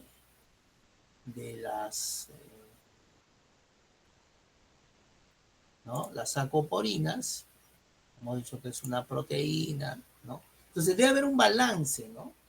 Un balance, ¿por qué? Porque el potasio y el sodio es necesario, importante para la bomba de sodio y potasio. Entonces, si no hay una buena retención de potasio o sodio, entonces no vamos a poder tener pues estos elementos para hacer los potenciales de acción. Entonces, esto va a ser muy fatal para el funcionamiento nervioso y muscular. Hemos dicho que el músculo se contrae gracias a un sistema eléctrico, que es el nervio, y el sistema eléctrico tiene que ver mucho por la bomba de sodio y potasio, y la polarización y repolarización. Y si no hay eso, no hay lo otro. Entonces, es muy importante entonces. La regulación de la presión arterial, ya también vemos que el sistema renina, angiotensina, aldosterona, eso que lo vamos a ver, ¿no? Y la excreción de sodio y agua de los riñones, todo este conjunto van a influenciar en el volumen sanguíneo y la presión. Se retiene mucho líquido, va a haber mucha volemia, se llama, va a haber mucho volumen sanguíneo. Y eso significa que el corazón va a tener que trabajar más cuando hay insuficiencia renal, va a tener que trabajar más. Al trabajar más, el músculo va a crecer y eso va a generar una cardiomegalia. El corazón se va a crecer, va a ser grande, va a ser más tónico, va a tener más fuerza, va a generar más presión. Entonces ahí vienen los problemas de hipertensión arterial. Entonces hay que regular esa presión a través de la filtración y el equilibrio hidroelectrolítico. Igual el tema del equilibrio ácido básico, ¿no? Vas a controlar los niveles de pH en la sangre. Si no se filtra bien, va a estar la sangre muy acidificada. Y eso significa que va a haber un pH elevado, ¿no? Entonces, ahí tiene que ver pues, para que neutralice los bicarbonatos, ¿no? Y el tema de los iones de hidrógeno. Entonces, ¿esto qué va a hacer? Va a prevenir la acidosis. La acidosis es la concentración de hidrógeno y la alcalosis es más de bicarbonato. Entonces, lo que hay que evitar es eso, los extremos. Balance líquido electrolítico, ya hemos dicho, la eliminación de desechos también, ¿no? La idea principal es eliminar los desechos. Por ejemplo, usted se consume un medicamento, ese medicamento cumple la función y luego, ¿qué hacemos con el restante? No puede estar circulando en la sangre, no tiene que ser eliminado. Por ejemplo, usted se va a hacer una radiografía con contraste, una tomografía. Le inyectan el contraste por la vena. Cumplió la función, se le hicieron el examen, etcétera, todo bonito. Y ahora, ¿qué hacemos con ese contraste? Tiene que ser eliminado por la orina. Y ahí es donde trabajan los nefrones, la nefrona. Entonces, elimina los desechos.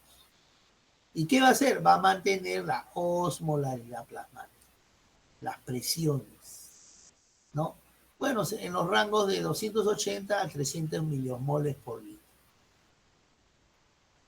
Sí, va a ser importante para que exista un buen equilibrio en la función celular, ¿no? Y así se previene edemas, colapsos celulares, ¿no? Pues eso lo que es la función, digamos, de la integración funcional, ¿no? Mantener el equilibrio hidroelectrónico. Bueno, hemos dicho que el riñón, acá por ejemplo vemos una persona que está haciéndose pues diálisis, ¿ok? Esta es la famosa máquina que se llama de diálisis. ¿Por qué? Porque probablemente su riñón no esté funcionando bien. Entonces, normalmente se dice se necesita un trasplante renal. Uy, acá en el Perú hacer un trasplante renal es todo una odisea. Te vas a la lista oficial de los trasplantes renal, por decir, él es el número 50, que significa que 49 están delante de ti, ¿no? Tú eres el 50 en la espera, ¿no? Entonces, y así, ¿no? Es un poco complicado, pero de que se necesita a los pacientes trasplantes, necesita. Mientras tanto, están estos equipos que hacen las veces de riñón, hacen las veces de riñón. Entonces, este sistema excretor, ¿no? Lejos de ser pues un sistema de eliminación de desechos, ¿no? Es un sistema de eliminación de desechos, excreta los desechos, ¿no? Con la función de buscar el equilibrio corporal o homeostasis, ¿ya? Este incremento va a funcionar correctamente formando un equilibrio de los líquidos electrolíticos, ¿sí?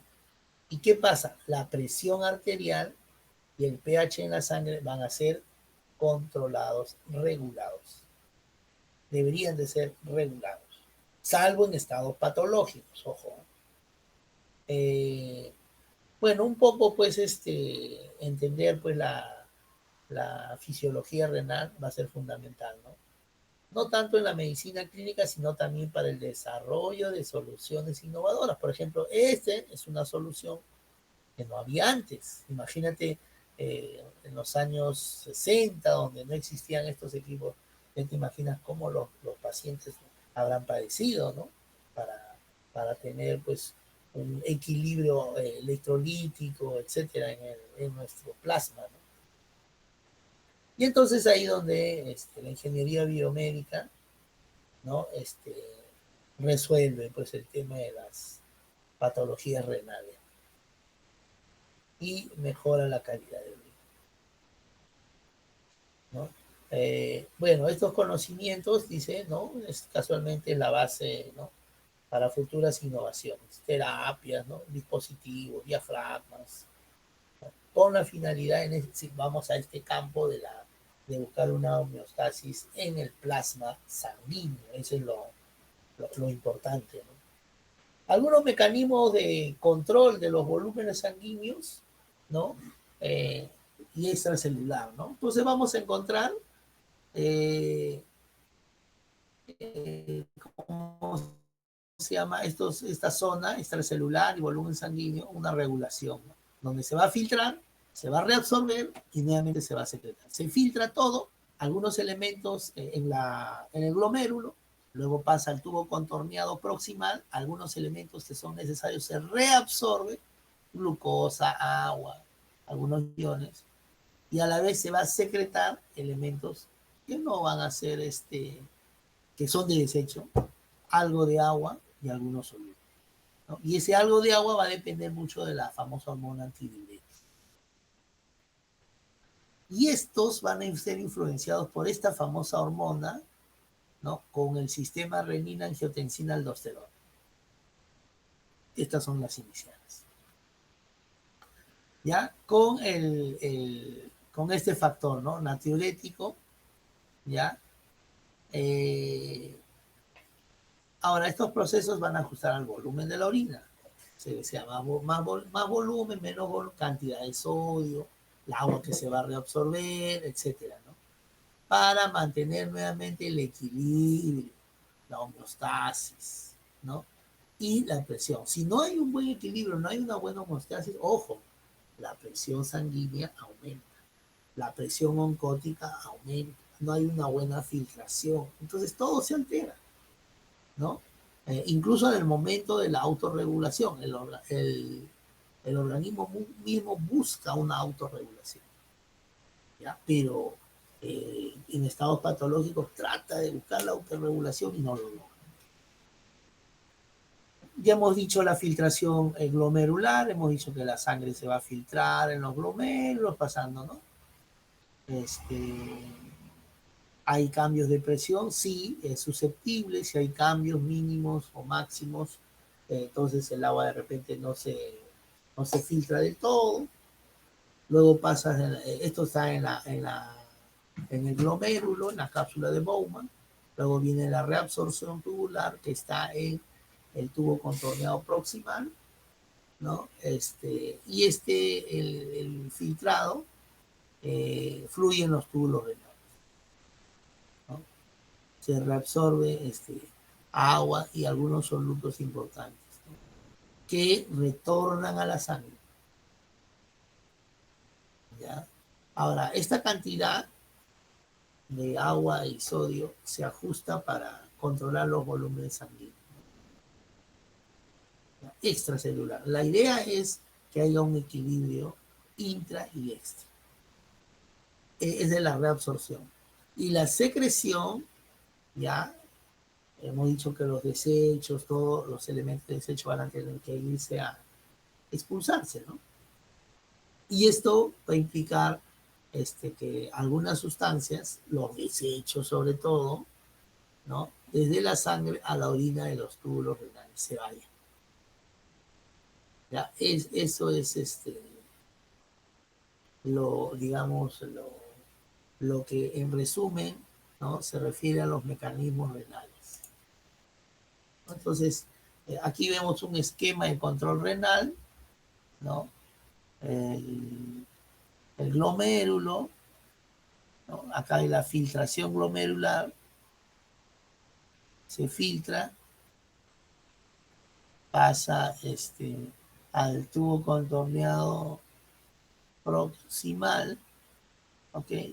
Y aquí también se genera un poco de reabsorción, ¿ya? Y secreción, y luego la asa de Henle también, para que luego en el tubo colector ya sea eliminado las sustancias que, este, que no son útiles, ¿no?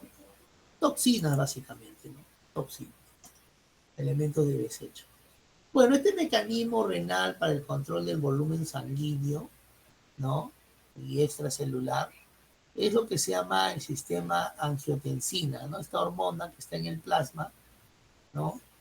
Más la renina, ¿no? Hacen que formen pues ciertos elementos, ¿no? Disminuye la presión arterial, ¿no? Cuando hay una disminución, se estimula la secreción de renina. Y entonces la renina va a ser toda una cascada hormonal. Va a decir, no, yo no quiero que la presión arterial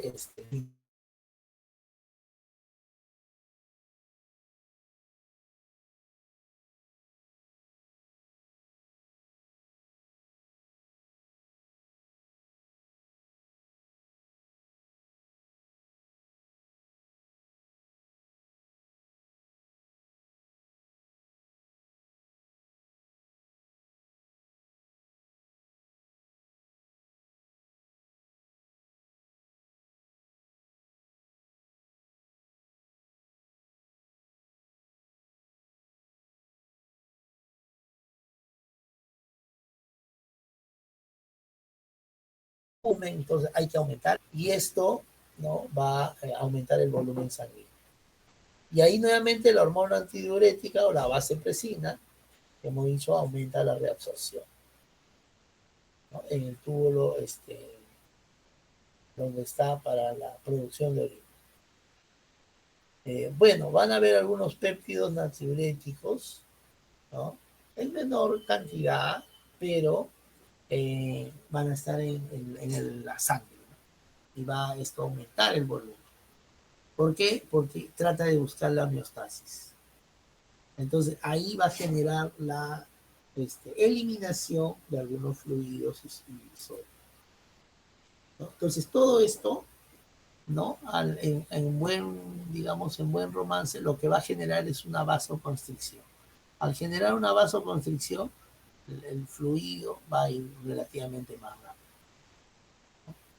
Y ahí va a haber más presión en algunas cosas y uno va a sentir ese aumento de presión, ¿no? Pero el riñón, como le digo, en forma silenciosa estará baja, ¿ya?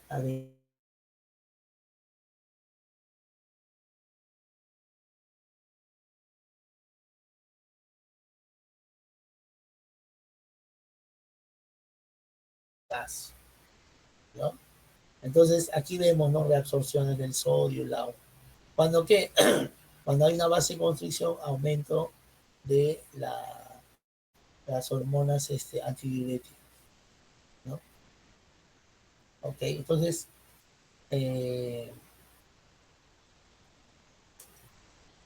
luego la regulación de electrolitos y equilibrio, y hemos dicho, ¿no?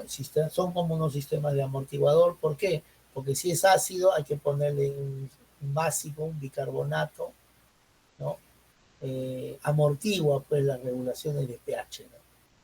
Dice, uy, pero ahora mi orina va a estar ácida. Bueno, hay que buscarle un amortiguador, ¿no? En este caso, un bicarbonato. Bueno, ya hemos visto también algunos mecanismos renales, la absorción de bicarbonato, reabsorción de bicarbonato, ¿no?, la excreción de ácidos y la generación de bicarbonato, ¿no? Cuando se reabsorbe el bicarbonato por los riñones, ¿no?, eh, filtran el túbulo proximal, se va a filtrar en el proximal. ¿No? Hemos dicho que en el proximal donde más se filtran. Mantiene así sus bases disponibles. Excreción del ácido, ¿no?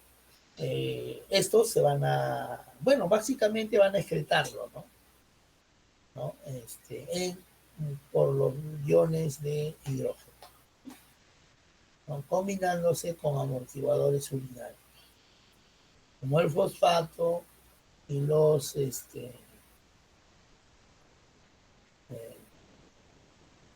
y tanto el amonio para formar, ¿no?, el famoso ácido úrico, ¿no? El famoso ácido úrico. Y nuevamente se va a generar bicarbonato, ¿no? Esta excreción ya va a estimular la generación de bicarbonato. Cuando digamos, se excreta estos elementos, hay que nuevamente formar para en algún momento nuevamente ser usado, ¿no? Entonces vemos acá, hay una regulación de la osmolaridad, hay un mantenimiento del balance iónico, sí pues, ¿no? No puede haber más ni menos. Producción de las hormonas, aldosterona, renina, angiotensina, etcétera. Y la excreción de los desechos, sí, se tienen que eliminar los desechos. Y la regulación homeostática del pH, buscar el equilibrio del pH. Y también la regulación del volumen excretado. ¿Okay? Este volumen tiene que ser controlado, no es mucho, a ver, con lo que se llama retención de líquido, y eso también genera los edemas, ¿no? ¿No? Y vemos las funciones que tiene el riñón, que son los 6, quizás más, pero bueno, los más trascendentales son 6.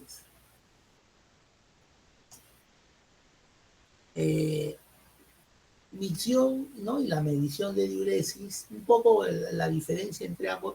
La micción es expulsar la orina desde la vejiga a través de la uretra, ¿no?, hacia el exterior del cuerpo. Mientras que la diuresis es la producción de orina. El otro elimina la orina y el otro produce esa orina, ¿no? Allá a nivel más pequeño, estamos hablando a nivel renal, ¿no? Y toda esa orina se excreta durante un periodo, ¿no? Generalmente un día, así. Entonces la diuresis va a ser un indicador, ¿no?, de la función renal y el estado de hidratación, ¿no? El estado de hidratación. ¿Qué tan hidratado está el cuerpo? Entonces, ahí en la diuresis te va a formar la orina. Te va a decir con menos orina, más orina, o como uno diría, más cargado o menos cargado. Mientras que la misión de la micción es eliminar la orina. Ahora, la orina se mide pues en recolección de orina en 24 horas. Por decir,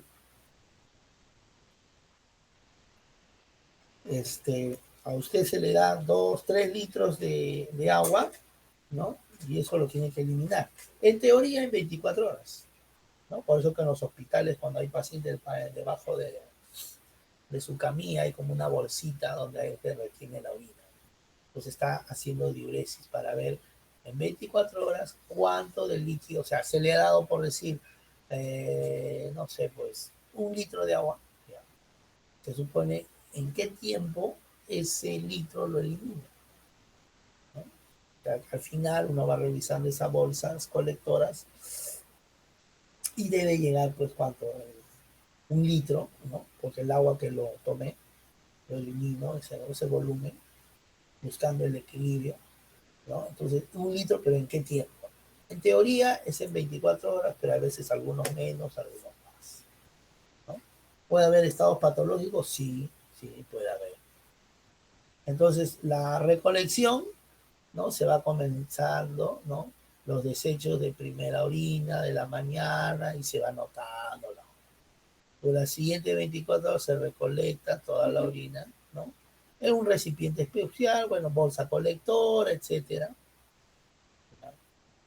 Eh, y esto, la vejiga debe estar vacía, ¿no? Ya,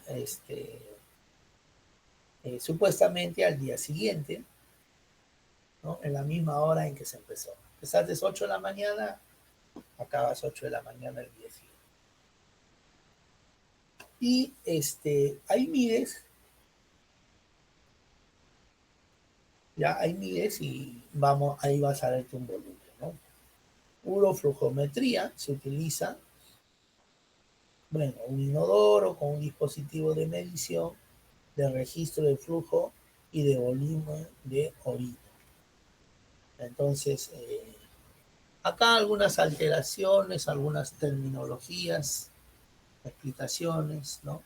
Cuando no orina se llama anuria, cuando hay aumento de producción de orina se llama diuresis, ¿no? Ha aumentado su orina, ha aumentado su diuresis, ¿no? Cuando hay un dolor al orinar, ardor, se dice disuria, ¿no? Me duele al orinar, disuria, esa es una disuria. Cuando hay, pues, eso generalmente, ella tiene que ver también un tema neurológico, no hay control de esfínteres y a veces hasta necesitan pañales. Eso se llama orina involuntaria, enuresis. Enuresis. Y cuando hay glucosa en orina se llama glucosa, glucosuria o glucosa suria. O cuando hay sangre en orina. ¿Por qué? Muchas cosas. Hematuria. ¿Ok? ¿Qué pasa? Hoy la glucosa está en sangre. Herida, en fin, algo, la cosa que está dañando y está filtrándose sangre en la orina. Cosa que no debería de ser. Y cuando hay una disminución en la producción se llama oliguria, ¿no? En cambio, cuando aumenta o poliuria.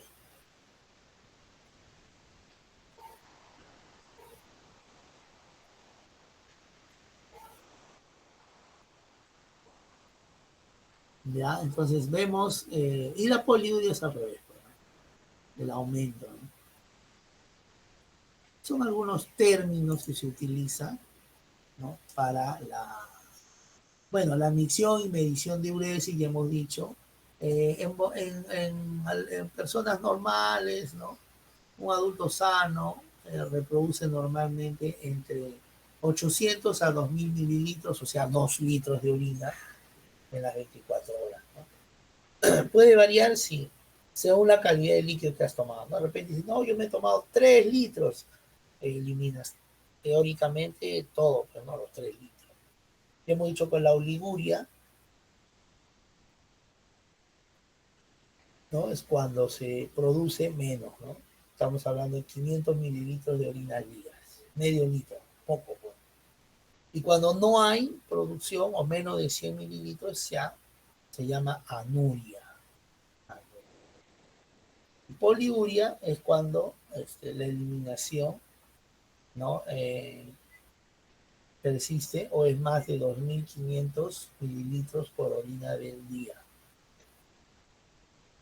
Orina del día, ¿no? Estas son las famosas bolsas colectoras. Bueno, acá también hay otro en forma de... En diferentes formas, ¿no? Ahora se recolecta la orina, ¿no? Las clínicas, los hospitales tienen, ¿no? Estos son los famosos papagayos para que el paciente que está bien postrado orina por esto, ¿no? Y acá deposita su contenido urinario, ¿no? Entonces vemos algunas implicaciones clínicas y retos futuros, ¿no? El diagnóstico y tratamiento, ¿no? Ahora, esto tiene que ver mucho con la fisiología, ¿no? Casualmente de lo que es la excreción. El tema de los líquidos corporales, ¿no? Eh, para dar un buen diagnóstico y hacer el tratamiento, ¿no? A tantas patologías que puede haber a raíz de esto, ¿no? Un diagnóstico y tratamiento, ¿no? Eh, ¿No? Por el tema de los edemas, ¿no? Conocimiento profundo de estos sistemas. Y en la ingeniería biomédica, ¿no? Presentar de repente el desarrollo de tecnologías, ¿no? Como la diálisis, ¿no? Que hemos hablado, es un equipo que hace las veces de riñón, ¿ok? O riñón artificial también se dice, ¿no? Y los sistemas de monitorización avanzada de los fluidos. Esto mejora la calidad de vida, obviamente, de vida de los pacientes, ¿no? No estar dependiendo del equipo.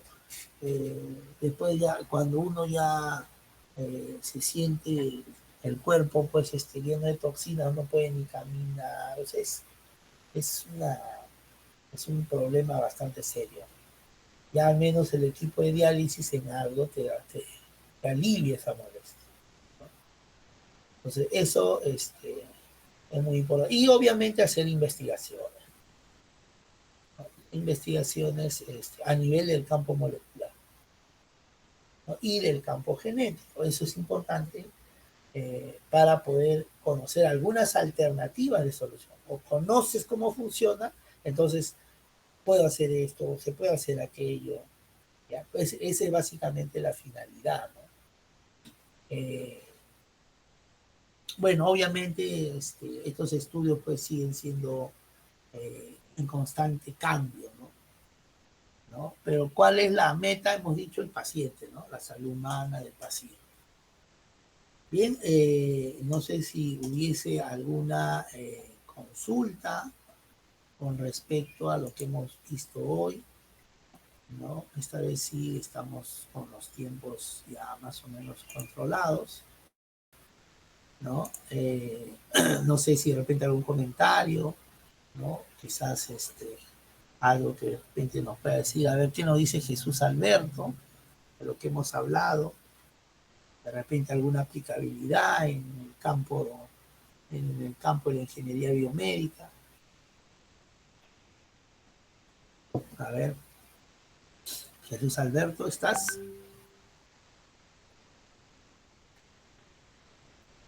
¿Sí? ¿Está? ¿No está? No lo veo. A ver, Brian, ¿qué nos comentas?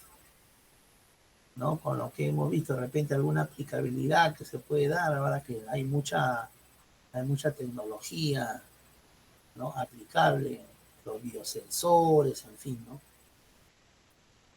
¿Sí? ¿Estás, Brian?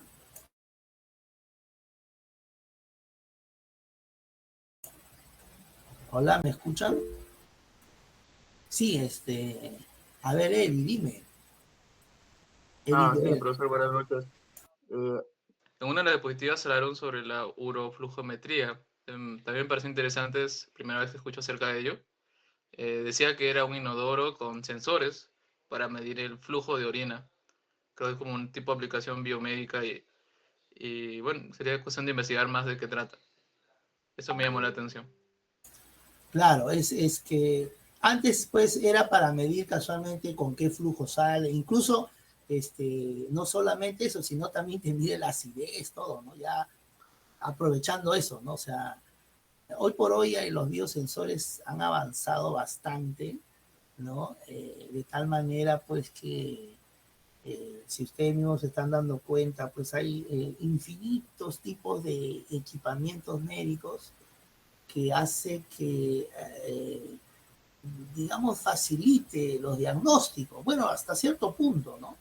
Generalmente el clínico, ¿no? Cuando ve una determinada entidad patológica, tiene algunas posibilidades diagnósticas, ¿no? Puede ser esto, pues hasta uno plantea hasta 3 posibles diagnósticos. Entonces, obviamente, para eso tiene que haber un proceso fisiopatológico, decir, mira, si pasa aquí, sube acá, puede ser esto, no, pero también puede ser esto, y de repente hay una tercera opción. Entonces, ahí es donde vienen los elementos de diagnóstico, ahí es donde vienen los biosensores, es ahí donde vienen incluso los equipos para facilitar y decirle al clínico, mira, yo te detecto esto, y si tú encuentras esto, tu posibilidad diagnóstica puede ser aquella. Si no encuentras, descartas esa posibilidad diagnóstica, ¿no? Por ejemplo, ¿no?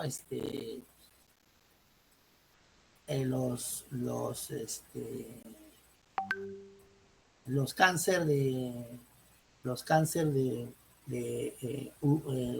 uterino, ¿no? Es porque hay contenido, pues, de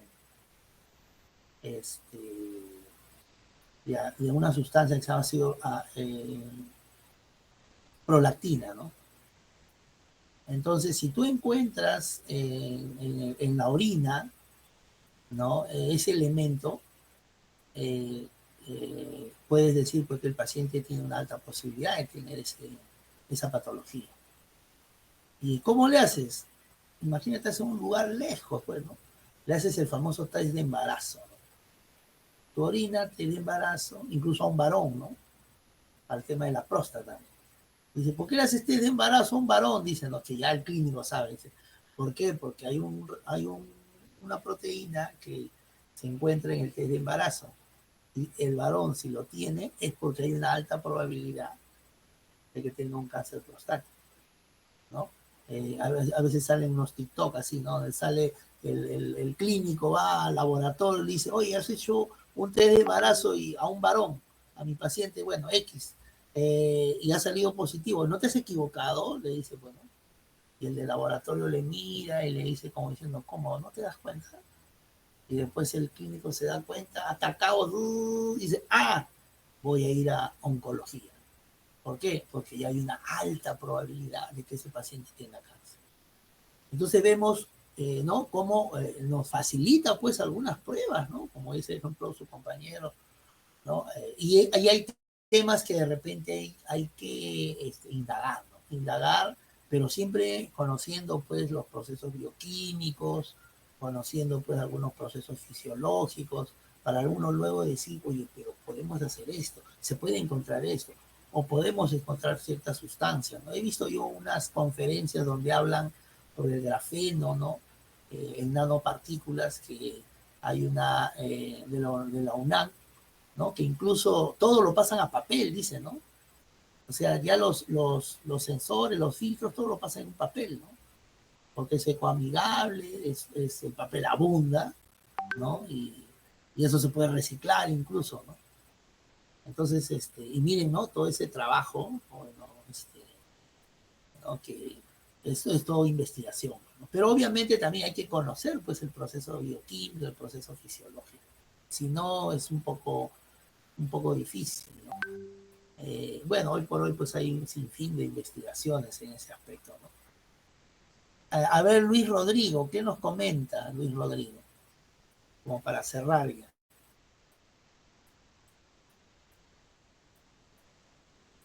Luis, ¿estás?